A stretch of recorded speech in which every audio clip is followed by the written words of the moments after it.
Hello. Hello.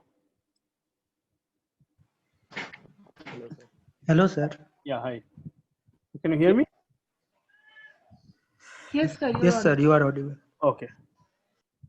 So good. So tell me. So uh, there was a lot of things that you were supposed to do in the last class. So did you guys do that? Or do you want some particular things to discuss? Any comments? Any questions? Did you guys look at the assignment? Excuse me, sir. I had Yeah. a question, a couple of questions actually. Sure. Overall, with proofs. Yeah. In some proofs, especially when we are dealing with graphs and stuff, it is very difficult to write a completely formal proof. So what we do is that we maybe convert the problem into some other form and then prove that problem instead. For example, Yeah. Tell me. let's say Give we me. have to, yeah, I'll give you an example. Let's say we have a graph and they say that the graph has no odd cycles and that you have to show that it has an independent set Right. in the graph. Right. So here, if you try to prove it formally, the argument is very long, because then what you have to do is you have to take for even n, for odd n, so on and so forth. But if you automatically assume that the graph is bipartite, because there is no odd cycle, so it is bipartite. So if we write a statement saying that this graph given is bipartite, and then it is easier to show that it is independent set by the definition of bipartite graph. Yeah. So see, this is a formal proof. I mean, do you think this is not a formal proof? All you are saying is that if it has, so you are using basically one problem or one statement which you possibly have not proved, but it's a separate proof that you can give that a graph is bipartite if and only if it has no odd cycles. Right. Yes, sir. So similarly, if let's say I have to prove that a graph has no cycles, then if I show that the graph is a tree, then that should be also fine. That the given properties are given forms a tree, so it contains If no you prove cycles. that it's a tree, then yeah, a tree doesn't have a cycle. That is true, and that's Okay. a formal thing. Okay. So see, you are saying that you can use a statement which is kind of a, so you can think of it as a theorem basically, that okay, so there is a theorem. Now whether that theorem you have to prove it in class or not, or an assignment, that's a different thing. But you are saying that okay, we can use this theorem that a graph is bipartite if and only if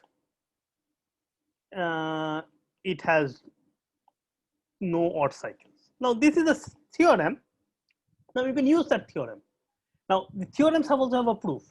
So you have, so if you want, so if somebody asks you, you should be able to give a formal proof of this theorem. But if you want, you can use the statement of this theorem as it is. Okay. Or similarly, the other thing that you are talking about is that a graph is a tree if and only if it is connected acyclic and connected. Now again, this is the theorem. Now, okay, maybe many of you might be losing me here because I have not used many of the terms earlier. But if you, but these are things that we'll soon see, and you should also can try to prove it yourself. By the way, here one thing that will be kind of question that will come is that what is a bipartite graph? So you have to define a bipartite graph. Okay, and as far as I understand, for you the bipartite graph definition that you are using, that you want to use, is that the vertex set has been split up into two parts, partitioned into two parts, the left and right, and the edges are only between left and right. Right, so you have to give a definition of bipartite. Okay, so a graph G is bipartite. Sorry, it's bipartite if, now this is a definition, so if phi equals to U disjoint union or U1 disjoint union U2 and E is a subset of U1 cross U2. So this is basically the formal way of saying that you are partitioning the V into two parts, U1 and U2, and all the vertices are, all the edges are going from U1 and U2. There's no edges within U1 and no edges within U2. Now, assuming this definition, you should be able to prove this theorem. Similarly, what is the definition of tree? Now, one can of course define a tree to be an acyclic connected graph, or you can define a tree in some other way. So there are a lot of so a same thing might have a lot of different properties. Okay, but again, and whatever it is, finally the proofs are all formal and correct. There is no hand waving, there is no proof by picture kind of stuff here. So any graph theory proof has to be written in a formal way. There's no question about that. Okay, sir, I got an idea of how to do it now. Okay. Okay, so you told that there's some another question you had. Yeah, so the the first one is that when you write proofs in these proofs, so the first you answered the second one also. The second question was that do we have to define bipartite and write its properties, or just we assume that the reader is also?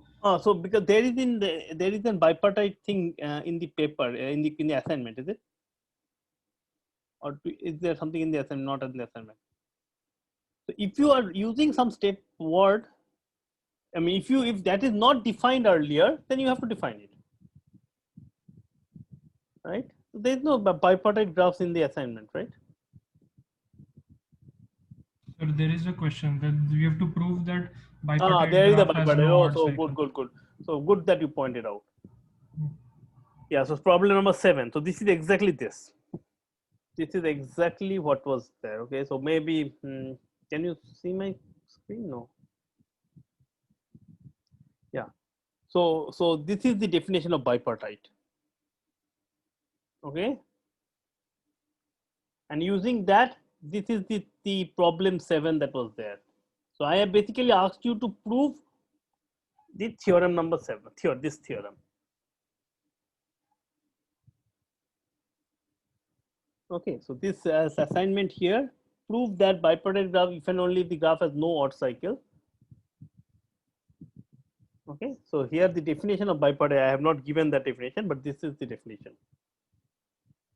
Okay, so this is the definition.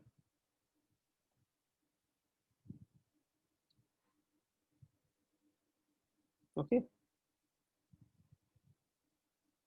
Yeah. So any other questions, comments, doubts? The second problem that we had to solve, it was. All right. Just 1 second. Let me just quickly open that one. So this one, right? Yeah. No, sir. I mean, in our homework. Oh, in your homework. Okay. Yeah. This one. Yeah. Okay. Correct. Sorry. I mean, the one which you had asked us to read from the slides. It's actually the third problem of this homework. Okay. So you mean the Ramsey problem? Yeah. So I mean, I actually wasn't able to proceed. I mean, move any. Okay, sure. I mean, so you have not been able to. You've tried, but have not been able to completely solve it, right? No, yes, sir. Okay. Sure. What about the rest of you? Has anybody managed to solve this problem? Sir, I have written a proof for it, but I am not convinced myself that it is a proper proof. Okay. There is a lot of assumptions that I'm doing at every step, which is why the proof is not. Okay, fine. It doesn't seem correct. Okay. What about the rest of you? Sir. Yeah. Sir, I failed to visualize this how RP1 is 1. Okay. Okay. How RP1 is 1. Okay, fine. Okay, I will go over it. I will go over this whole thing. Yeah, so I will first like to know all the comments here. Yeah. So what about the rest? Sir, I also tried, but I couldn't do it. Mhm. I'm stuck in between. Okay. Anybody managed to solve it? No. Right? Okay. How many of you have tried? Actually, I just want to know. I mean, can we just maybe write? I mean, I want to know. I have to do a poll again. This is a bit more tough thing. Just 1 second. Yeah.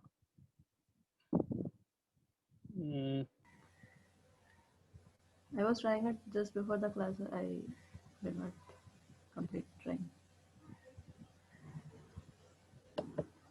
Just 1 second. So what about the rest of the problems?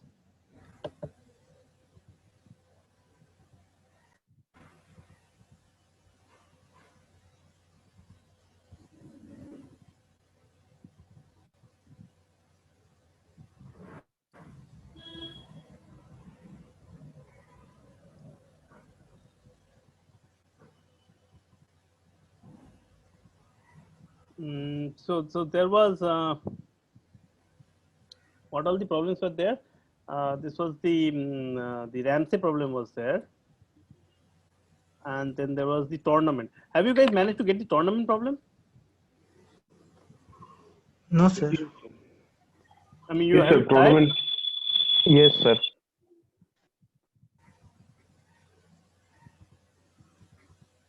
Okay. I mean, it's fine if you cannot get it at this point, okay? Because I mean, that is not expected that you will be able to get it completely, but at least if you try that one.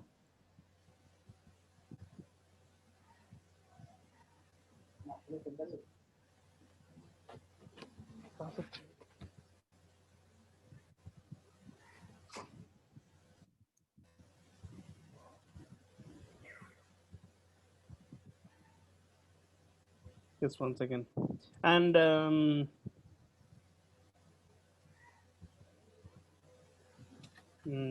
did you guys go over the wrong proofs? Yes, Yes, sir. sir. Yes, sir.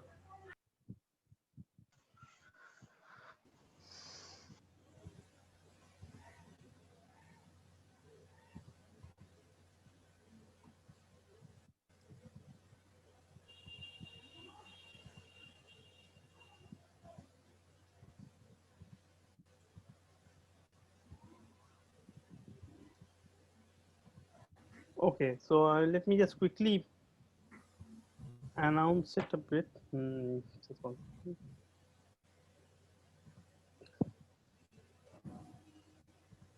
Yeah, can you just vote yourselves, as I just want to see what is the.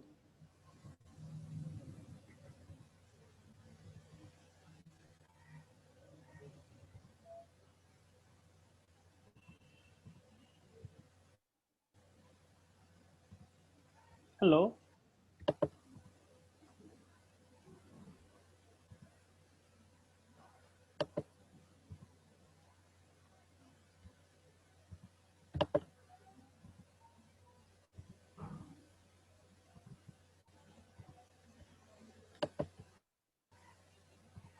Sir, no option for trying and completing.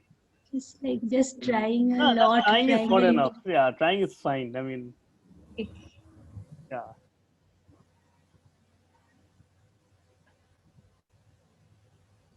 I just wanted to see really, I mean, what is the level of trying that has happened?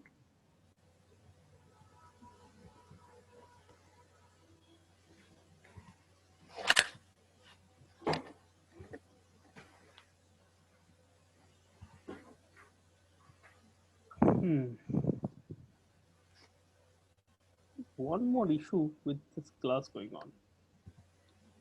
So, by the way,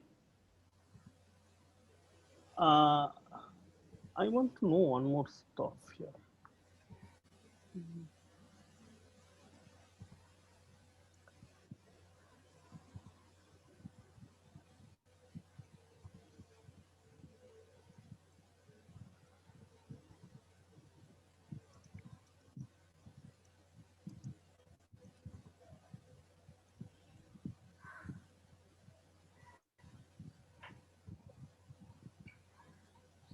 Okay, I think I got some idea about this. About some most of you have tried it out, and but not a lot. For, okay, I have one more thing. I just want to. This is a very quick one. Are you a JRF or a MTech? I want to just have this.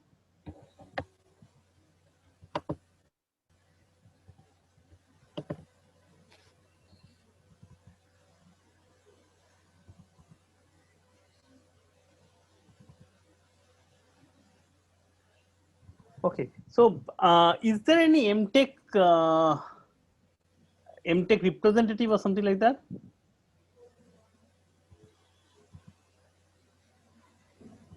There's no MTech representative or something. I assume not.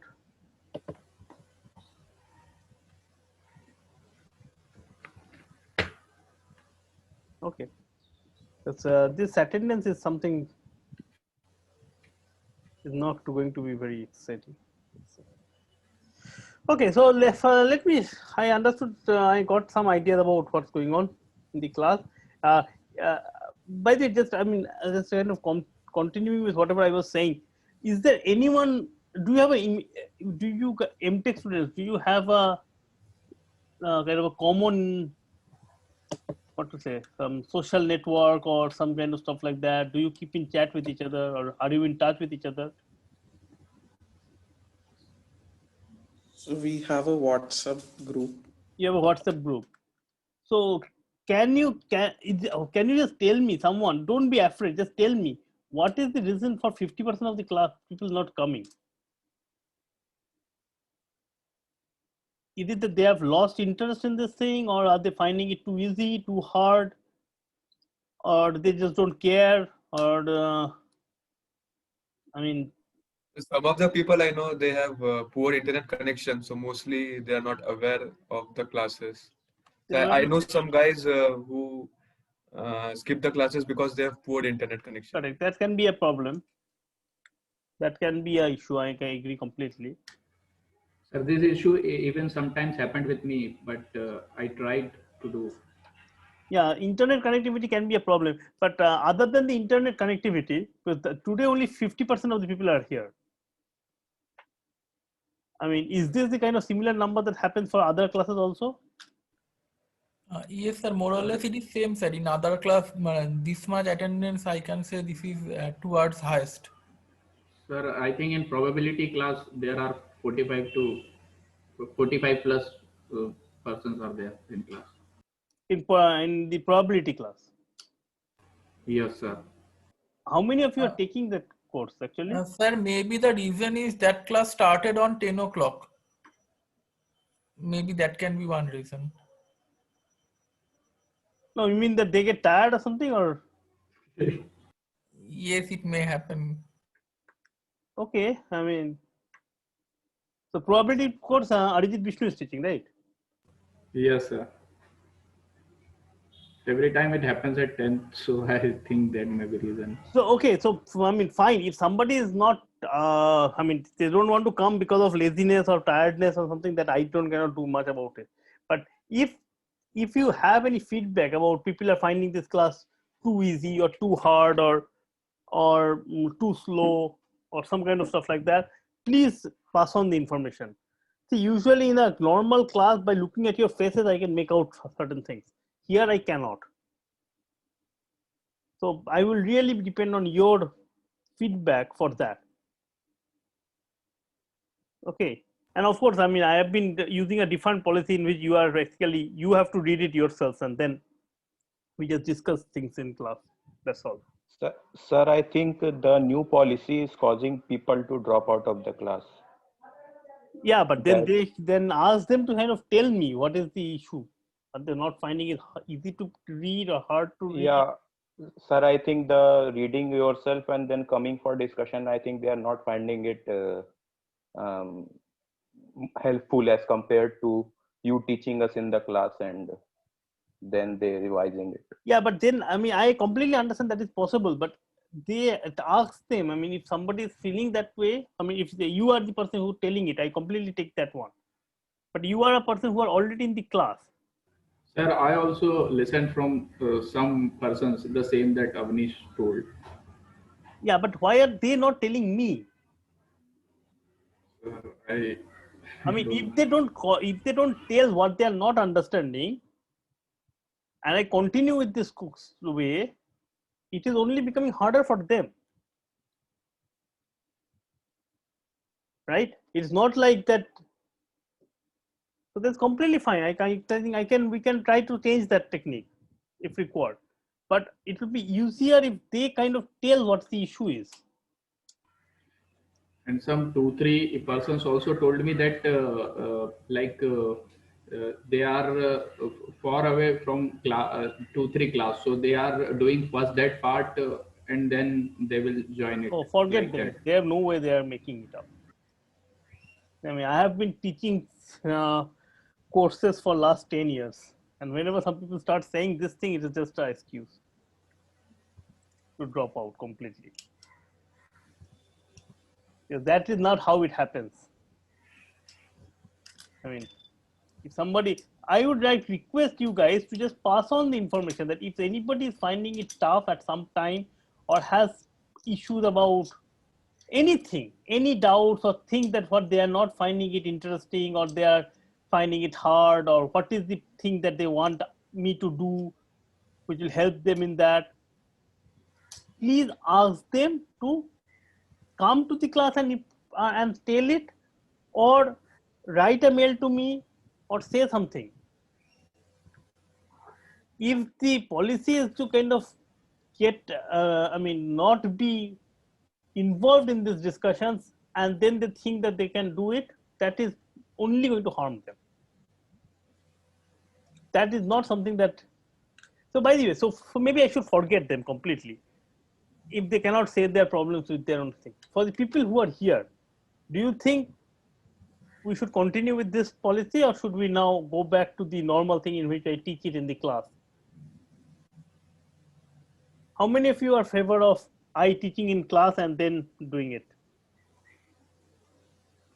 I think the normal way was better because they were also saying that they felt much comfortable in that. Okay. No, forget they. I'm saying you. Yes, Say about yourself. hello, sir. Yes, That normal way would be good, sir. Normal way would be good. Okay. The normal way would be good. Yeah. Yes, the normal way. Normal way is better. Okay, fine. Yes, sir. The old method is better. The old method is better. Okay, sure. Point taken. I will maybe from next class I will go back to the normal way. But again, by normal way, it doesn't mean that you do not have to work at home, by the way. Okay. So I will do these stuffs in class and then but you have to also put in the effort. Yeah. Hello. Hello, sir. Yeah. Yes, sir. I agree on that normal way is good, but I find that just reading the PPT is not going to be helpful for us. If you give some like this notepad, if you give some example or any on the basis of the PPT problems, if you give them give any example or any problem solving, then that would be more helpful, I think so. PPT is good, but I think that would be the good idea. Yeah, I don't know. I mean, there will be a lot of theory and there is a lot of problem solving, and both. Yes, sir. You can cover the theory from the PPT, then you can come to the notepad and give some problem. Okay. You can solve that. That would Sir, Sir, I think it would be better if you also give us some problem sets from easy to difficult problems so that we can practice through using that also, because only the assignment problems, I mean, I don't think they're enough. Okay. I will try to upload more problems, problem sets. I will try to give more problem sets. That is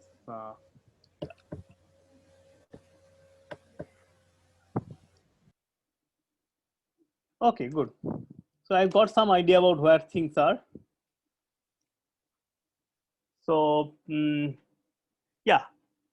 So let me get back to the problems. Therefore, in whatever we were discussing till in the last time that we have done. Okay. So first of all, we were working with the handshake problem. Do anybody have any issue with the handshake problem? Everybody got that? I got the handshake problem. Yes, sir. Okay, very good. So in that case, we let's go to the tournament problem. So in the tournament problem, what is it actually? Let's see. So it says that there is a tournament in which every 2 players have played a game and one of them has won, right? Now question is that is it possible to number the teams in such a way that, I mean, the team I defies team I plus 1. So let's write it down completely in the problem in the format of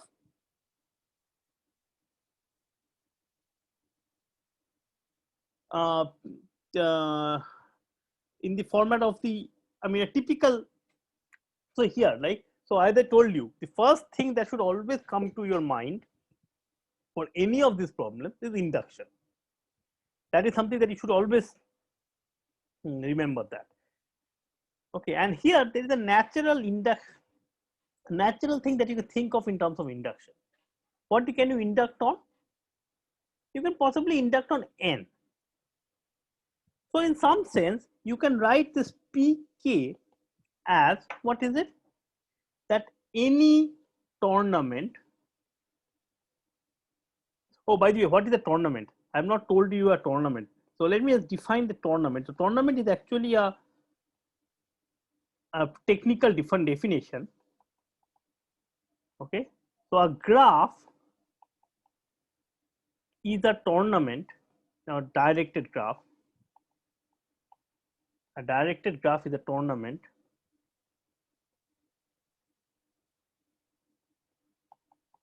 if for all vertices uv in this vertex set, either uv is in the edge or vu is in the edge. Okay, so it's a complete graph in the sense that every pair of vertices exist, but every pair of vertices only one ordering exists. Either uv exists or vu exists. Okay, and maybe if I forget this thing, with this definition, can we say the problem statement again? What is the problem? Okay, so let me give you a slightly new definition, okay, in some sense. So I say that I define something called a Hamiltonian path, a directed Hamiltonian path. I mean, you don't need this particular definition, but I am just doing it so that my work is a bit more easier. Okay, is a path. Okay, is a directed path. Is a directed path from the directed path in the graph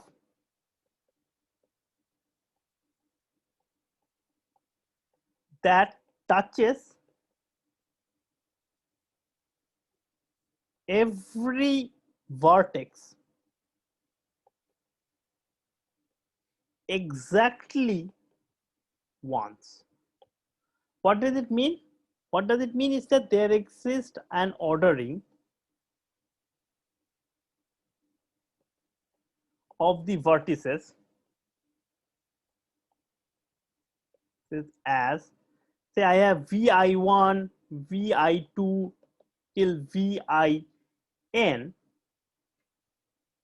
Okay, so this is some ordering. I'm not saying that this is v1 to vn. It is some vi1 to vin, some ordering. Okay. Okay, with what is it that you can go from vi1 to vi2, you can go from vi2 to vi3 and so on. That means such that with for all j, vi j and vi j plus 1 is in the H set. Okay, so that means there is a path, directed path from vi1 to vin, right? And it touches every vertex because there are n vertices. Okay. So under this thing, what is the problem saying? The problem, so can somebody formulate, is this definitions clear?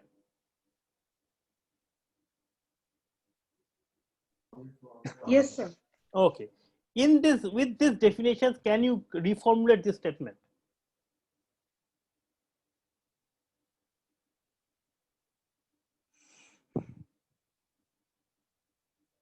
Sir, Yeah. sir, some last 4-5 lines I couldn't hear. Okay. No, I mean, so did you follow this definition? Hello? Yes, sir. Okay. I'm just saying that using this Yes, sir, yes. definition, can you reformulate this problem?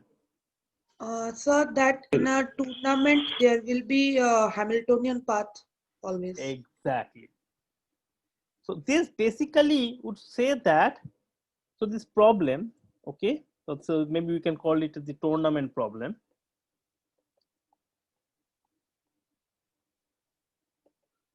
That any tournament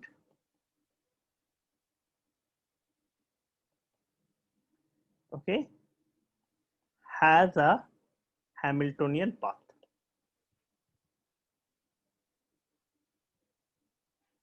Right. So this is the statement that is basically written here.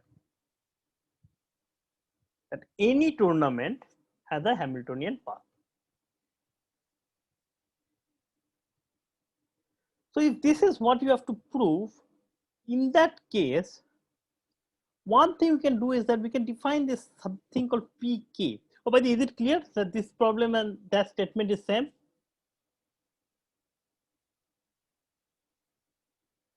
Okay, let's. I mean, I hope that the silence implies that it is that you guys all got convinced. So I can define PK to be the fact that any tournament on k vertices. Now see, this is k vertices has a Hamiltonian path. And what did we have to prove? To show for all k. And this is the problem that it comes down to. Now, why did we choose this k vertex, this k vertices? It is because in this statement, as you can see, that the number of vertices, which is the number of teams, is a natural number to induct on, right? So this is what we are saying. And once you do it like this, then can we do induction?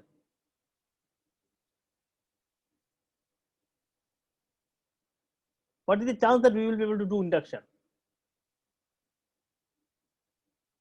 What would we have to do for doing induction here?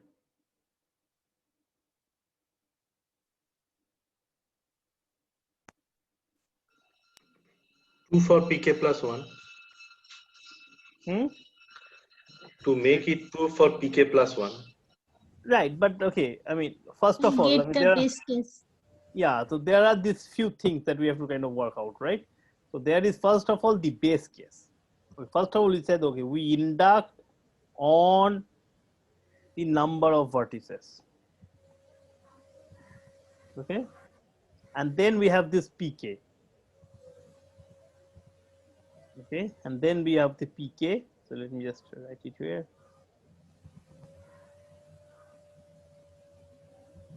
Then we have this PK, right?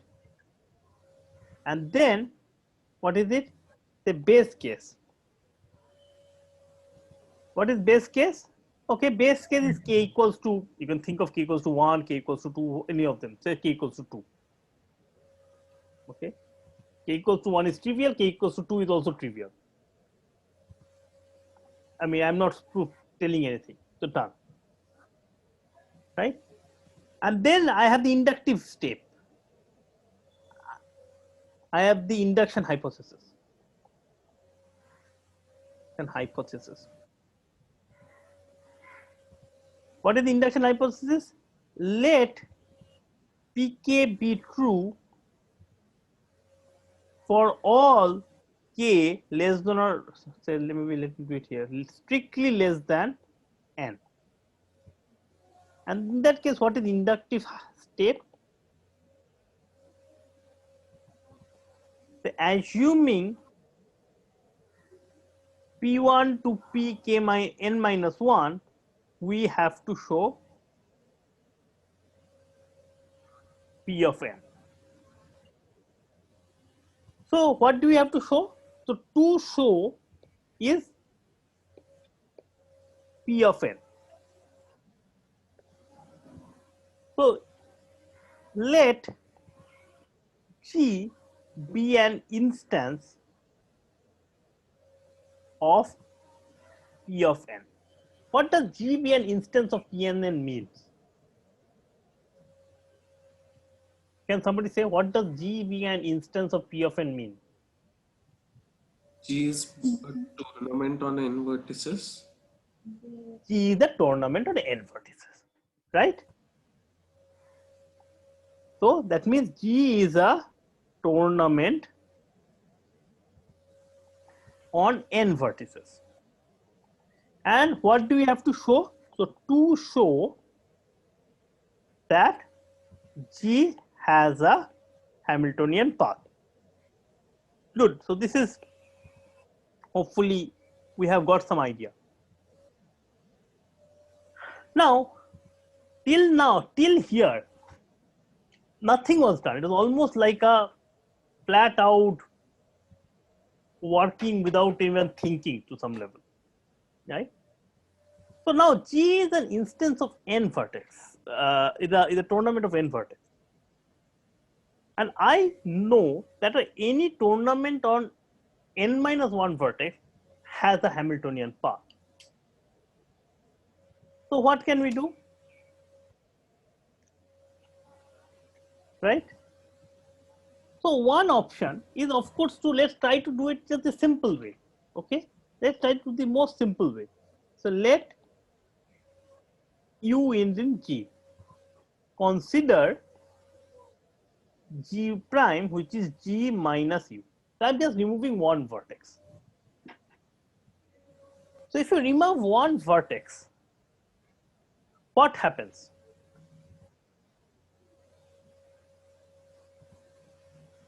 What is G prime? What are the properties of G prime? It would have n minus 1 vertices. It has 1 minus 1 vertices, and all the edges like entering into and out of U would be removed. Yes, that is true. No, the U itself is not there. But can we say this thing? Can we say that G prime is a tournament on n vertices, n minus 1 vertices? Yes. Yes, sir. Right? Hypothesis. From the hypothesis, because if you have a tournament, that means any two vertex has an edge between them. I'm removing one vertex out completely. So among the remaining set of vertices, we still will satisfy the property that any two vertex has an edge between them. Right? So G prime is a tournament of n minus 1 vertices. Sir, I have a question. Yeah. Can we approach in the opposite way? We start with G prime and we assume G prime is a tournament with Hamiltonian path. Now I assume one vertex, additional vertex U. I want to add that vertex in G dash and make it G, And if we prove G is a tournament with Hamiltonian path, then we prove it for all. Okay, as I told you, it is no, you cannot do that. Okay, and maybe I will just let me finish this proof and I will tell you why you cannot prove it. Okay, sir. Okay, it's very important. Whatever you are asking is very important, very crucial. Okay, good. So now let's start with this. So I started with G and I considered one vertex, removed that one, and I G prime. So G prime, so therefore, by induction hypothesis, what do we have? G prime has a Hamiltonian path. So now let's see, what does G prime look like? Now I start with G prime. So G prime has a Hamiltonian path, right? So it is something like this.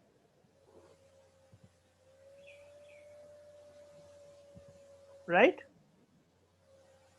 Maybe color them in some other colors. Maybe these are the, and see, there are, of course, it's a tournament. So that means there are edges other than the path. There is no question about that. Maybe there is an edge like this. Maybe there is an edge like this. I don't know. But I am just going to look at those edges. So there are, of course, edges all over the place. Right? And but I am only interested in this blue edges. That's the Hamiltonian path. Now, what is it that we want? So this is G prime. Now, what is G? G is a bigger set. What is there in G? So G has a vertex, which is the vertex U, right? And this vertex is connected to, maybe I'll use a different set of colors. Maybe let me use this light blue color. So I have this, there are these edges from U to all the others, all right? That are there, that was removed. So I had G, I took a vertex U, I removed it, and I brought G prime. Now G prime by induction hypothesis has a Hamiltonian path. Now, in this picture, everybody clear with this picture? So what is it that I have not drawn in this picture, or what is we want? What do we want? We want what? To produce a Hamiltonian path in G. Can we produce a Hamiltonian path in G from this picture? Yes. How? We can add any one of the edges towards the end. You are saying you will add any one of the edges towards the end? Or in between also, two edges in between. We have to add direction. Yeah, I have not added direction here. That's a very important point. And in some sense, what both of you are saying is kind of right. Let's see, if this edge was directed like this, you see this one? You see what I'm doing? So this edge. If this edge is directed like this, then do you see a Hamiltonian path? Yes. Right? So maybe I break it up into cases. Case 1. If, so maybe I will, without loss of generality, let's assume that these are V1 to Vn minus 1. Okay? If U V1 is a path in the G, in the H set of G, then then V1 till Vn minus 1 is a Hamiltonian path in G. Correct? But this need not be the case. It might not be the case this way. Maybe this is oriented this way.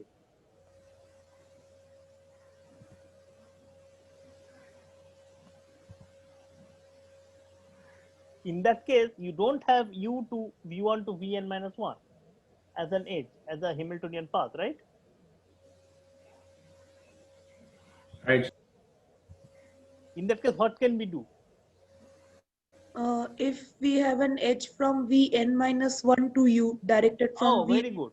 Excellent. So if there's an edge here, if this edge is directed this way, then we also have a path, right? So in some sense, I have case 2, that if Vn minus 1 u is an edge, is the directed edge, then V1 to Vn minus 1, then to u is a Hamiltonian path in G, right? So if any of the cases work, that is good enough for us. But what happens if none of the cases work? So that means this is here. In that case, what happens? So there must be a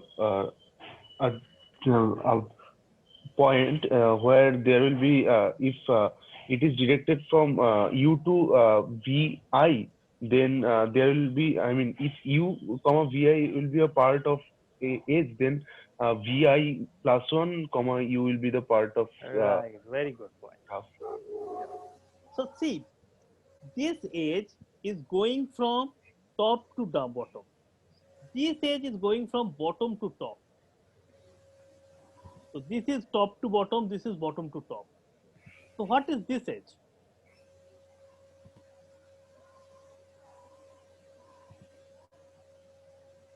Or rather, look at this edge. If this edge is going this way, then also we are done.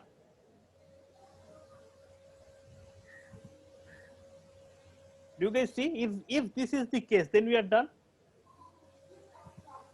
Yes. Why? No, sir. Yes, sir. So V1, U, V1 and to then U and U to V2. Exactly. Then I could have gone from V1 to U, then U to V2, and then like this. Right? So go down, then up, and then like this. Oh, excellent. So that would have been another case. But maybe that is also not the case. Maybe it is going up also. What happens if the next one goes down? Then Then we want to be I, and from I, suppose it is going down. right. So basically here you can go up to here, then you go down, then you go up, and then like this. Right? Yes. So basically what you want is that we want some place in this place where it goes down. Maybe I should use a different color. It goes down and then immediately it goes up. If such a thing happens, if I have two consecutive edges where it goes down and then goes up, then we are done. Why? Again, we go up, down, go up this way. Right? Is it clear? Yes, sir. Yes, sir. So only thing is left is what? Why will such a case happen always? Sir, because the last stage is upwards. Because of? Last stage is upwards from U to Vn minus 1. Because see, you start with one going from top to bottom. Then you have something from going bottom to top.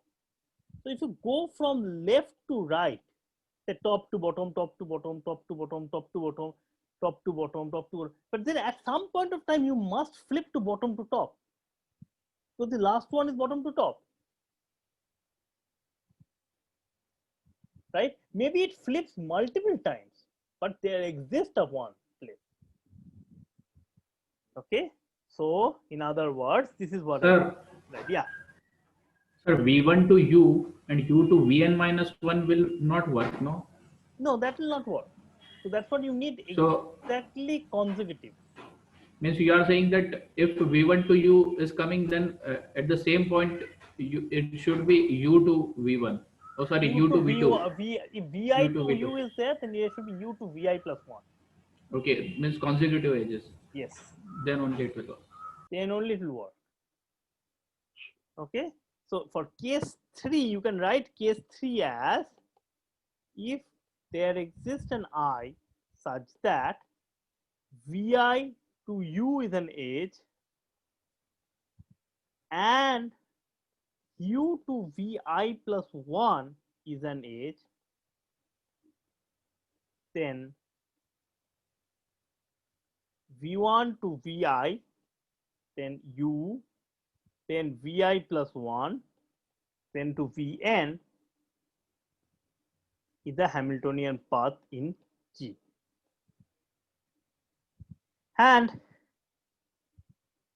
here there should be a claim that, so this should be claim 3, right? Case 3, that if case 1 and case 2 is not satisfied,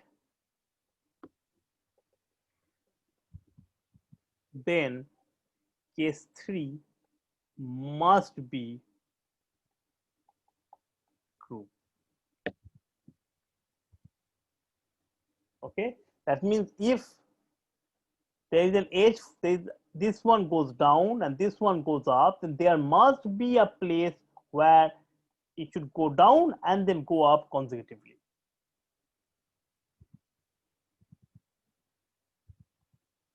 Okay, now how do you prove this? So, I mean, for honestly speaking, if you say that this is a true statement and you leave it like that, if you are convinced, I have no problem with that. It is such an obvious statement.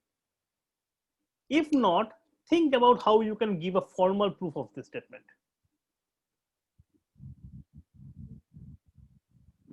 Okay, another way of thinking it is that I have a string of 1 and 0, 1 for up to down, 0 for down to up. I have a string of zeros and ones. The first one is 1, last one is 0. The middle one can be either 0 or 1, I don't care. Then there should be a place when there will be a 1 followed by a 0. It cannot be there is no 1 followed by a 0.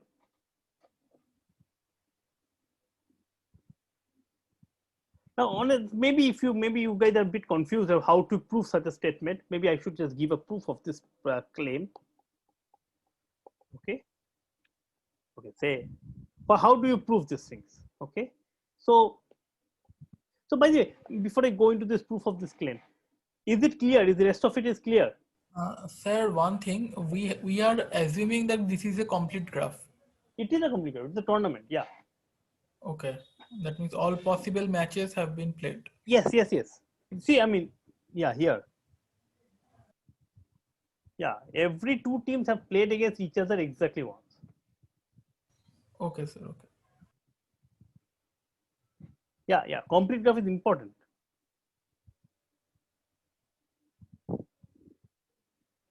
So, assuming claim 3, are all of you, are you convinced about this correctness of this thing?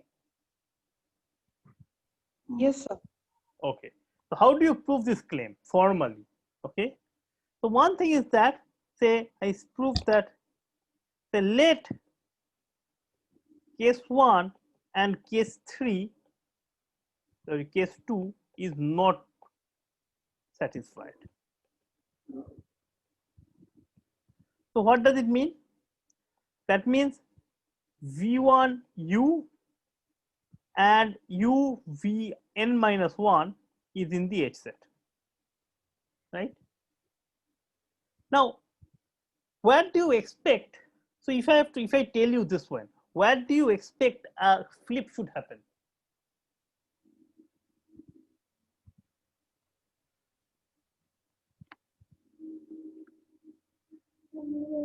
So consider the last place where it goes down. So this is going down, right? Consider the last place it goes down. Maybe it is here, or maybe it is here. Okay, so consider the largest I such that Vi, U is on the edge. What do we know? Because of this thing, okay, so since u comma vn minus 1 is in the edge, or in other words, that is vn minus 1 comma u is not in this edge, so I must be less than or equal to n minus 1, sorry, less than, strictly less than n minus 1, or I is less than or equal to n minus 2. So I plus 1, what is I plus 1? This is more than or equal to, I mean, sorry, so I plus 1. So what is the n plus 1? Yeah, so what is I plus 1? So I plus 1 is less than or equal to n minus 1. So by definition, what do we have? I have this statement, right? That, this statement, that vi comma u is in the edge, and u, and basically vi plus 1 comma u is not in this edge. But if it was in the edge, then vi plus 1 would have been the largest one, but that was not the case. But which means that u comma vi plus 1 is in the edge, which means that case 3 is satisfied.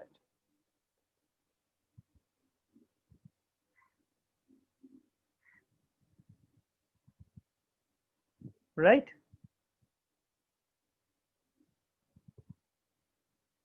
So therefore we give a complete proof of this whole thing. Is it fine? Is it clear? No, sir. Okay. I couldn't get it. This last part I couldn't get. Okay. So this proof of this claim, right? Yes, sir. Okay. So let me think of it this way. Okay. Let me give you a completely different view, maybe. So I have a 1 and a 0, and I have a string of them, right?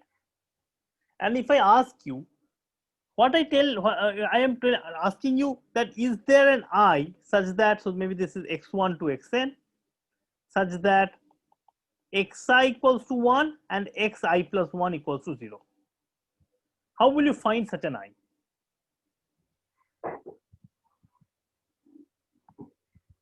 Okay, or does there exist an I? So what I'm saying is that look at the last time 1 occurs. Maybe there is a 0 over here, maybe there is 1 over here, maybe there are multiple zeros here, but consider the last time I occurs. So let's just call this one be xi. This is the last time 1 occurs.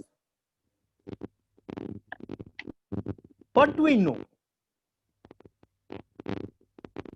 What do we know therefore?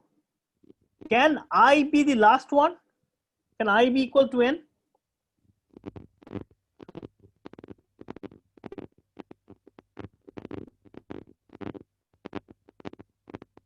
Hello? Hello? Yes, sir. Whoever asked, is he online or has he disconnected? I think Ravindra or something, right? Okay, maybe he has got disconnected. Yeah. So, I mean, so I cannot be n, right?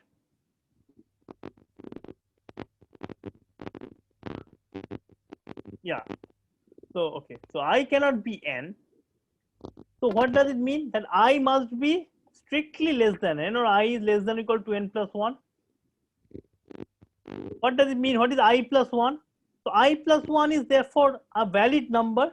It is less than or equal to, sorry, n minus 1, or I is equal to n plus 1. What am I doing? I is less than or equal to n, right? So this is the last bit, which is 1. So the next bit must be 0 by definition. So let's consider this one and we are done, right? It is exactly this thing that we are doing here. Is it clear? Yes, Ravinder, sir. yeah, okay. Ravinder, if you can hear us, you can just maybe chat. Okay, maybe somehow I think his connection is not good. So what about the rest of you?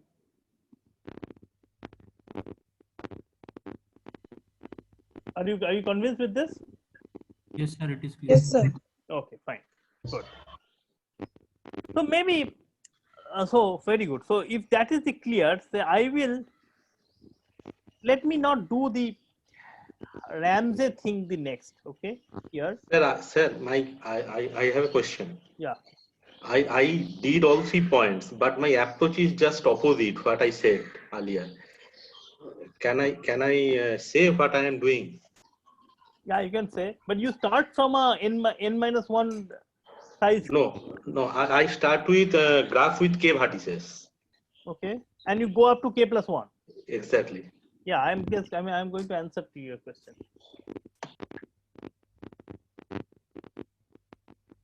Okay, so here is this statement. Okay, so this was a statement that was given to you, and you guys convinced yourself that this is not a valid, not a correct statement. You guys remember this? Hello. Yes, sir. Is there Yes, some disturbances here?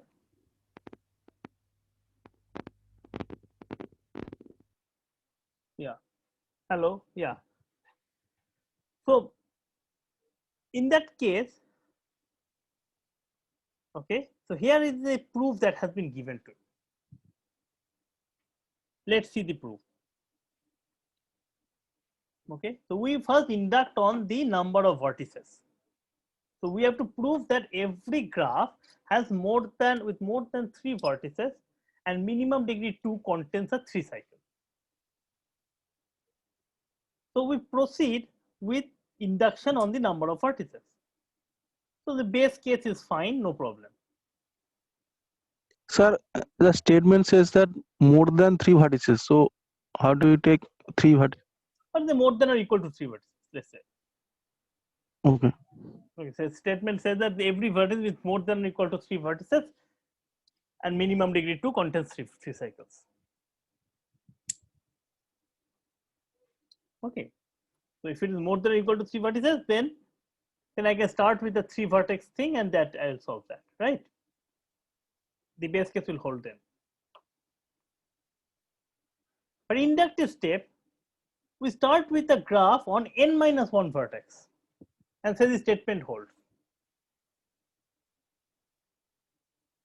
Right? Fine. So maybe we start with a vertex on G is a vertex on n minus 1 vertices. And what is it? G has minimum degree 3 and G has a triangle. So minimum degree 2, right? Yeah, minimum degree 2 and G has a triangle. Now what do? We start with this G and we add a vertex. Okay, so this vertex of course gets added to some of the other vertices. I don't know which vertices does it get added up to, but it gets up to this set of vertices. You can choose this set of vertices, and this is my new G prime. G prime equals to G union U. I mean, basically, this particular graph is my G prime. Now, G prime, how many vertices, edges it has? G prime is a graph on n vertices. Now, if you, okay, so I have to ensure that G prime has minimum degree 2, so that means this one degree is 2, right? the degree of it is more than or equal to 2. So every other vertex in G already had degree more than 2, more than or equal to 2. So their all these vertices degree only goes up, and this vertex has have degree 2, which means that G prime has minimum degree 2.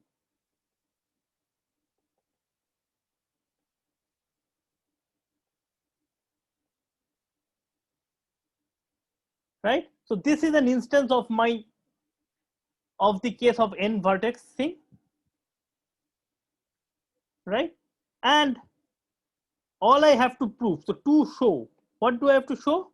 That G prime has a triangle. Now, is it true? Does G prime has a triangle? G prime has, but not for all such cases. But G prime has a triangle because G already had a triangle, right? Yes, G prime will have a triangle. Yeah, has a triangle. So since G already had a triangle, so G prime has a triangle. Sir, So, but how? when you G prime, so the two vertices will count for two vertices will be more than 2. So with more than 2 it will happen. That does not mean that with all vertices having degree 2 it will happen. No, not more than 2. That's fine. The problem was not for exactly 2. Minimum degree 2. I didn't say that it has to be exactly 2. But do you think that this statement Yes, for this instance it will happen. For other instances it may not happen. Sir, can you explain this last thing? So, like you told that our G graph has a triangle. Then G prime in this way added the new vertex, and we have incident all the edges on the vertices Not of all the the edges, G. some edges. I don't know what edges. Not all edges. Oh, Some sorry. edges are there. That is up to you to do. Okay. But the degree and the graph G prime must have minimum degree 2. That means this vertex must have at least degree 2. Right? So at least there are degree 2 things. So the degree of all the vertices in G prime is now at least 2. Right? And already since G had a triangle in itself, so that triangle is not disturbed, right? So G must also have a triangle. So, but yes, sir. we are. So, but as we are adding that last vertex, a degree of at least minimum 2 vertices will be more than 2 now. Yeah, so that's with fine. this case with more than 2 vertices, we are proving that it is having a triangle. But that does not necessarily mean that when every vertex will have degree 2, then also there will be a triangle. That is what I was trying to. I mean, okay, so you are saying that, so you are not covering all these terms. That's what you are trying to say. Yes, sir. Because when we talk about this hypothesis, then we say that for all k greater than equal to 1, pk implies that pk plus 1. So if we are covering for the vertices 3, then it should also true for the vertices 4.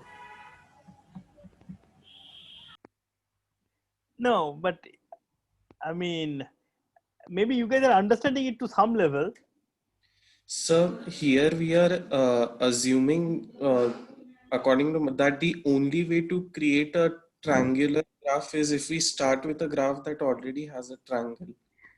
But that is not always true, right? No, but we are just starting from a graph, which has Yes, degree and 2. it also contains the triangle, the base case. The degree 2.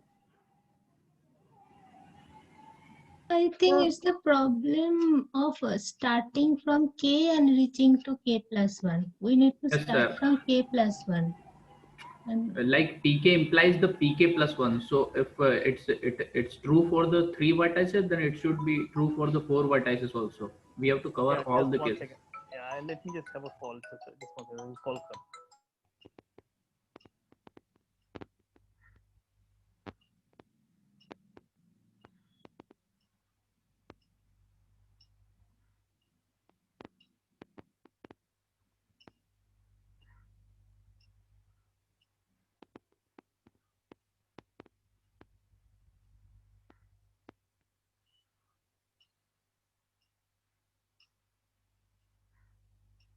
Hello. Yeah, so let's see what was the example that was there that did not have this problem. That was a kind of the wrong statement for this case. Sir. It was this one, right? How would you have done it? By starting from a vert graph. So if this is G prime, could you have started from a G, added a vertex and get G prime?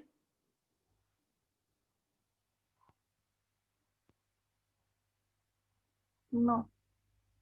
In that case, if that was the case, then the G must have been this.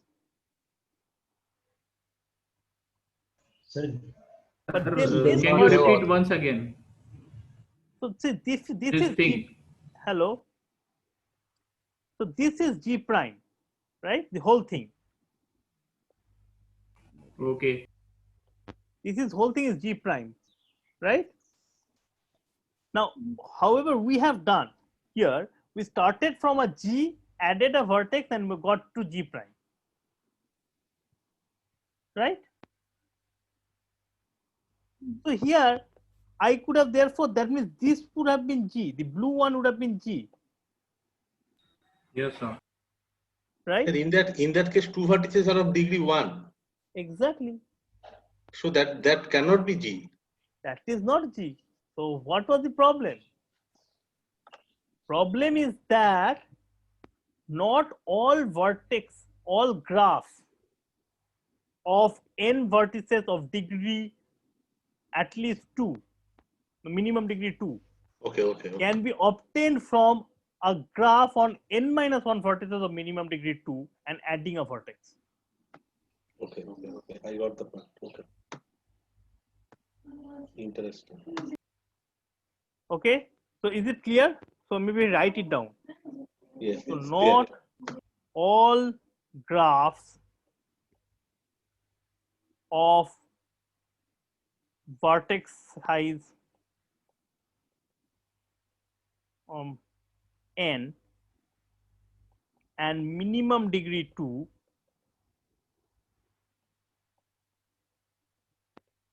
can be obtained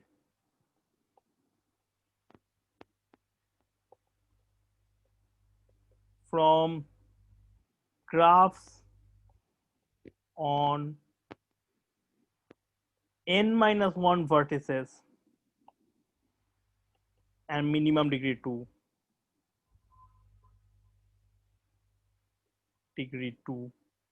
and adding a vertex.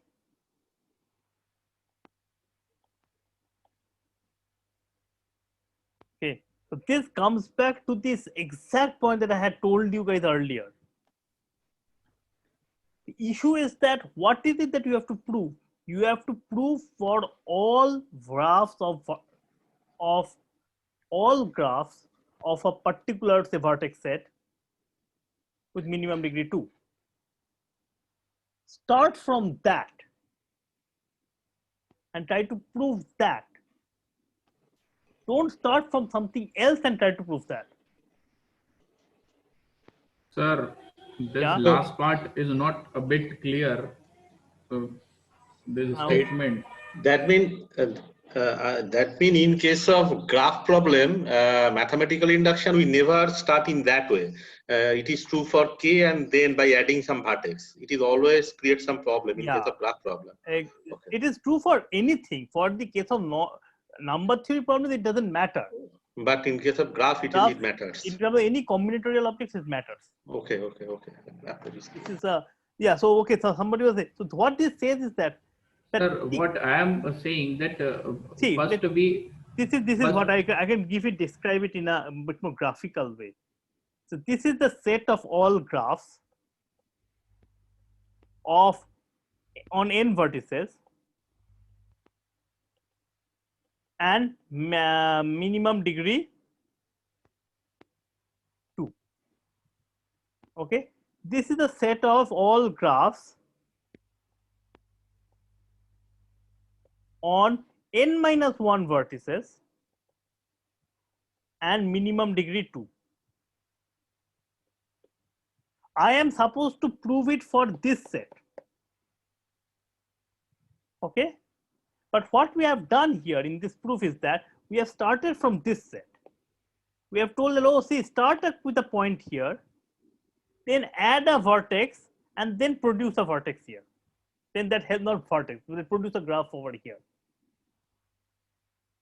So, but I am claiming that by doing so, so you basically start from a graph here, do some add and basically this is the add a vertex, and you produce a graph here. This only produces a subset of this set. It doesn't touch all of it. So there are points here, there are graphs over here that cannot be obtained from a graph in this side.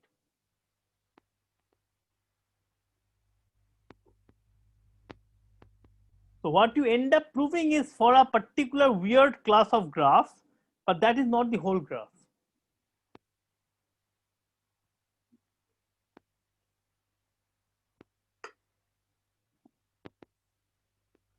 Is it clear? Sir, but in the graph with the 4 vertex, we have started with the triangle, right? Because no, we don't start with the triangle. Because we started with a graph on minimum vertex. The triangle is basically this triangle, right? Sir, but it is said no that the minimum degree of all the vertices should be at least 2. Yeah, so this is not a graph, right? So we are not starting with this triangle. I'm saying that can you produce this graph by starting with a graph on 3 vertices of minimum degree 2 and adding a vertex? You cannot, right? Yes, sir. So the counter example is kind of slipping through the cracks.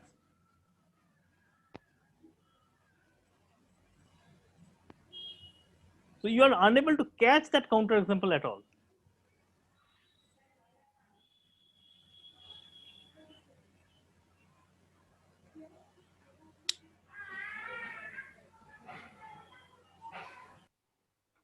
Sir, if we apply the induction on graph, then every time we delete a vertex, then we take the union with No, I'm not saying that delete a vertex or do what, but I'm saying that you start from what you have to prove and then do that. Okay. Okay. So see here in the previous one, I have this induction hypothesis and then there's the inductive step. And we write that what is it that we have to show. And we start with an instance of what we have to show. And then if required, massage it, add a vertex, remove a vertex, doesn't matter what, and then apply the whatever things are known. Sir, suppose if we start with a triangle and if we add one more vertex, that is the 4th vertex, then also we would have the 3 cycle. Yes, we will have the 3 cycle. So, but the square was the case which was disproving this statement, right? So here is a statement that is false. You understand that, right? And why is it false? Because the 4th cycle is a false statement. 4th cycle doesn't have a triangle. Yes, sir. And you are ending up giving me a proof which basically is proving for all forms of graphs, but not for the 4th cycle.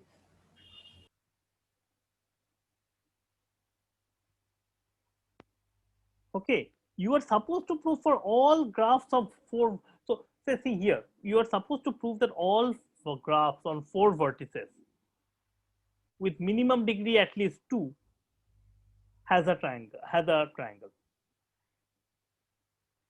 But you have not even considered this case at all. So your proof is wrong, therefore.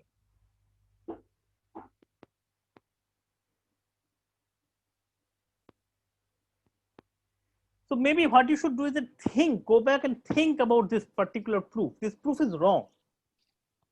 This is intentionally given. This proof. This is a wrong proof. Okay. And the mistake that we have done here is that you have gone from you have not started from what you have to prove.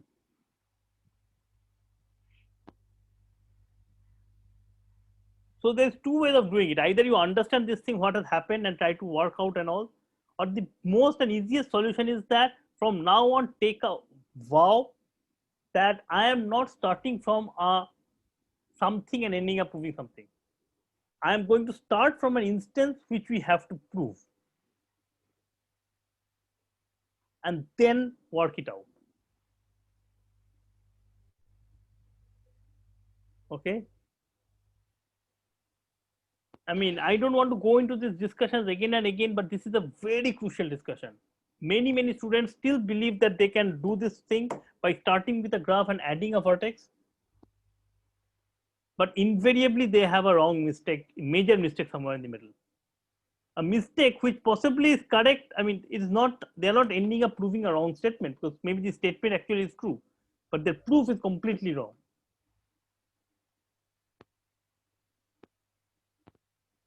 So basically thing is that I'm saying is that you first identify what you have to prove. Okay, to prove what? And start from an instance of that, and then work it out.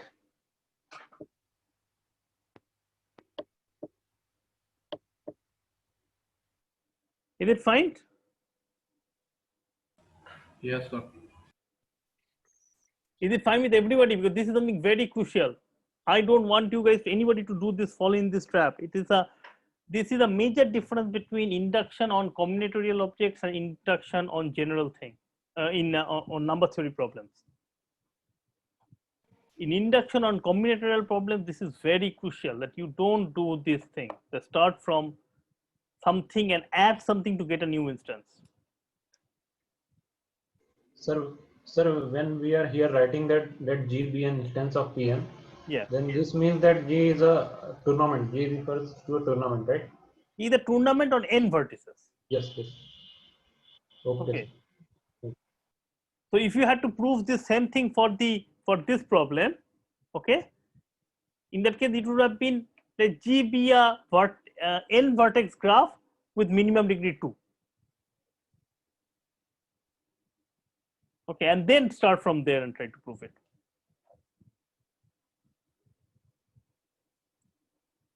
Okay. Okay. So that will give us the proof of. Are you guys fine with it? So in this case, we are starting from Pn+1 and then proving it using the induction hypothesis.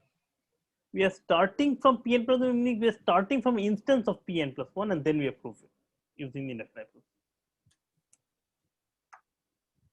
The instance, it is important that the instance is for all instance of the Pn, right? Or Pn+1 or whatever. So you start always from an instance of the what you want to prove.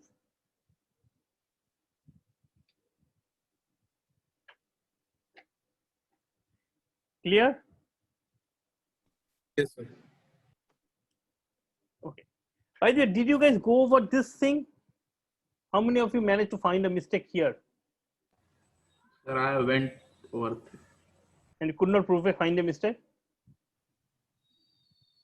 Sir, I think here also the mistake is in the base case. Like it should be, if it is true for the n equal to 1, then it should also hold for n equal to 2. Yeah. Okay. What about the rest of you? Yes.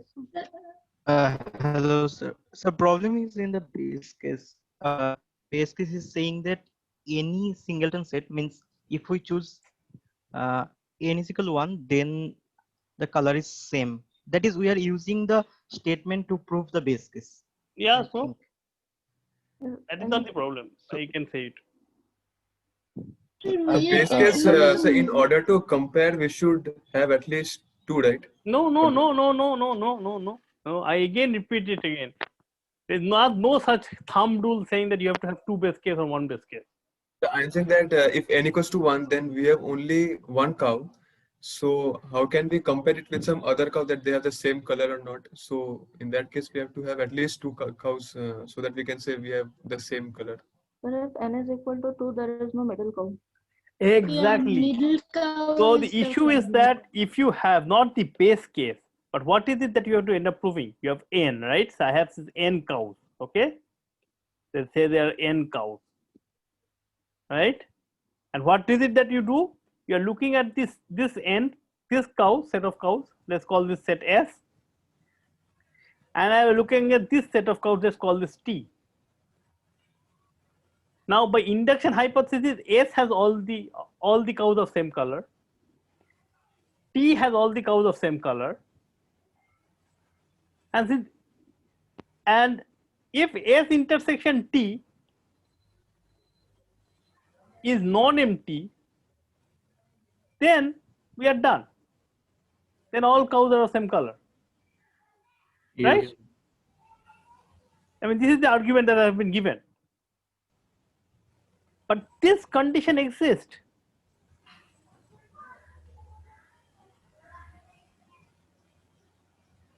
And when is S intersection T non-empty?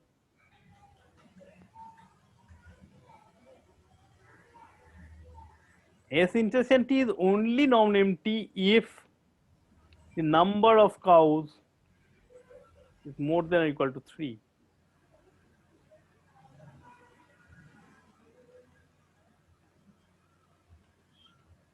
You see this?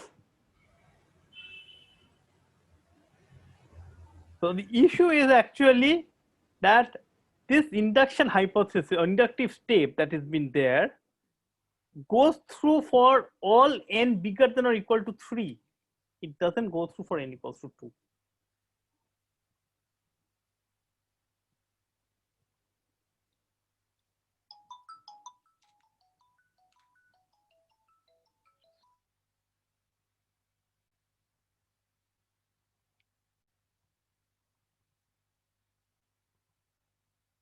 Hello? Hello, can you hear me? Yes, sir. Yes, sir. Okay. So is this clear? Yes, sir. Okay, good. So I have not done this problem. Okay, I have not yet done. Sir, can you repeat the last solution? I cannot understand. So basically, the inductive step only works when n is greater than or equal to 3. Inductive step doesn't work if n is equals to 2.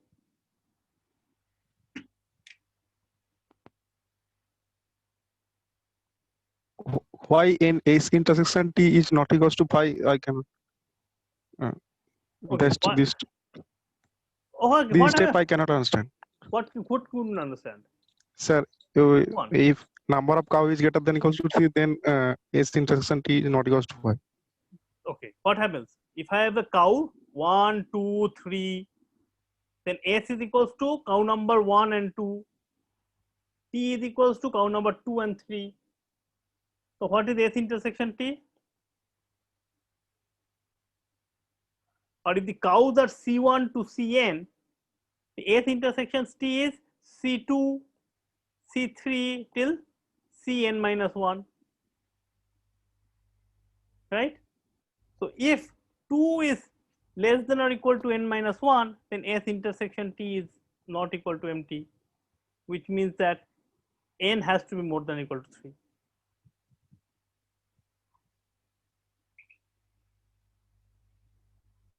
Is this clear? Sir, S is not equals to T also. What is S? What is S? The number of same color. No, S is not the number of same color cows. Have you read this? Have you read this statement? Have you read this proof? No, sir. Yeah.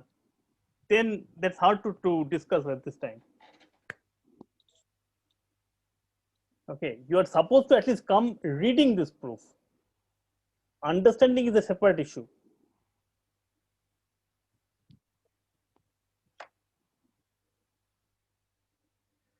Okay, I think I have to go right now because I am actually having a call. I have to go and talk to the dean. So I could not solve the Ramsey problem here. I would say that I can allow this discussion to continue if you guys want, and you guys can talk to each other and try to figure out how to solve the Ramsey problem. We will discuss the Ramsey problem in next class on Tuesday,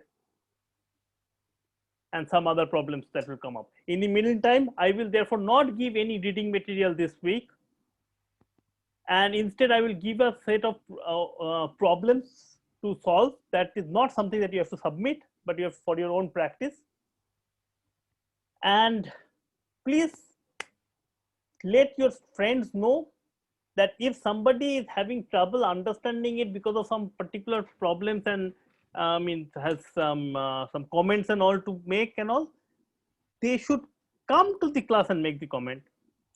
But at the same time, all of you know very well that you have to put in the effort, else nothing much can be done over here. Okay, so I will upload some problems or try to solve them, try to at least try to solve them. I'm not even saying that to solve them, but try and come for next class. And I will see you on Tuesday. So should I stop the share? Sorry. So I have one doubt. So the intersection should be greater than equals to 1, right? Greater than equal to 1, yeah. So n minus 2 plus 1, which is the size of the intersection set. Yeah. It should be greater than equals to 1. So from that we are getting n greater than equals to 2. It cannot be. Think about it. Think about it. I have n equals to 2.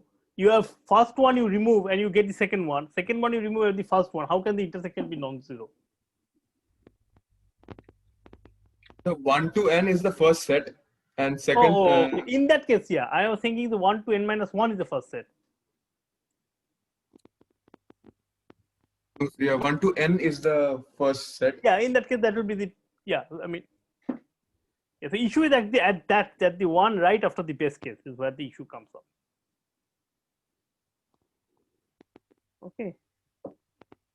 Okay, think about it, and I will talk to you on Tuesday. I have to go for this meeting. So, by the way, so you guys want to continue discussing here among yourselves? I am not getting any response. So most likely it means that no. Okay, so see you on Tuesday.